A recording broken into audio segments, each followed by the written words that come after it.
actually decided to become a police officer when I was 10 years old. My brother got arrested in our house for beating up his girlfriend. It was actually my mom who called the police on him. I remember it so well when Officer Collins arrived. You see, he wasn't a very big man, but he could definitely win a marathon. His badge number was 6514, and it served as a lucky number for me ever since. He made the arrest that day, but he also took the time to make sure that Annie was okay. I remember the way she looked at him. She knew she was being treated with respect, and not like some victim. That's when I knew that was the kind of police officer I wanted to become.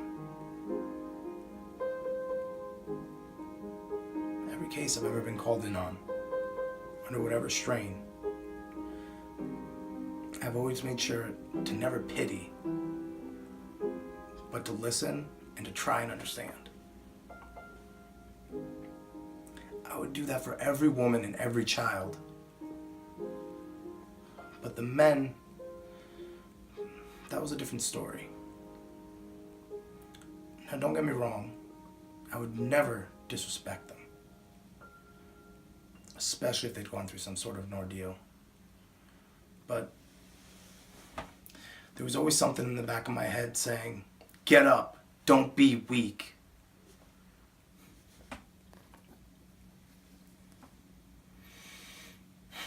Then one night, I was home for Thanksgiving dinner. My mom makes some mean stuff, and let me tell you. It was just us by the time the pies were coming out of the oven. And she just started crying. You know, like deep crying. This from a woman who didn't even shed a tear when her own sister died of cancer.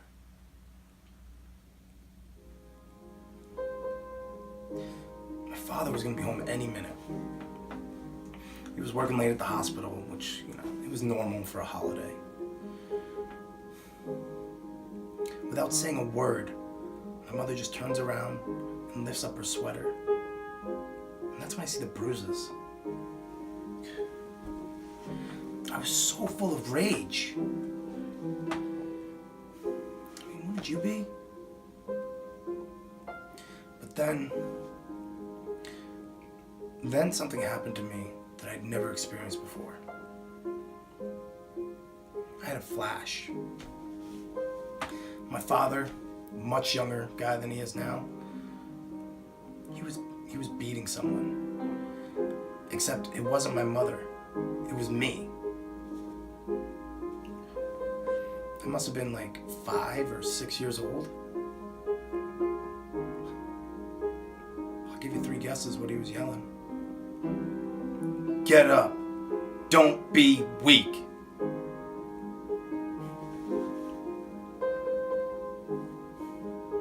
I guess I blocked it out all these years.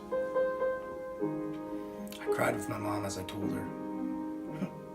Both our eyes were full of tears by the end. But I got to watch him arrest my dad that night. After that, things started to make a lot more sense. Rather than sitting with rage and resentment, I thought back to why on earth I didn't say anything in the first place. I guess I just assumed that people would just say that I was weak and that men don't get to report stupid shit like that. That's a crazy way to think.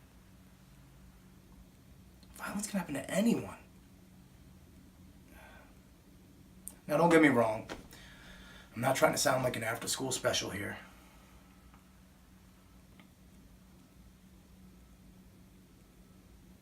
But no one deserves that. Least of all you.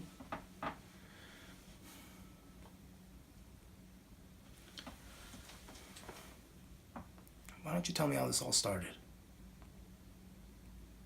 I'm here for you.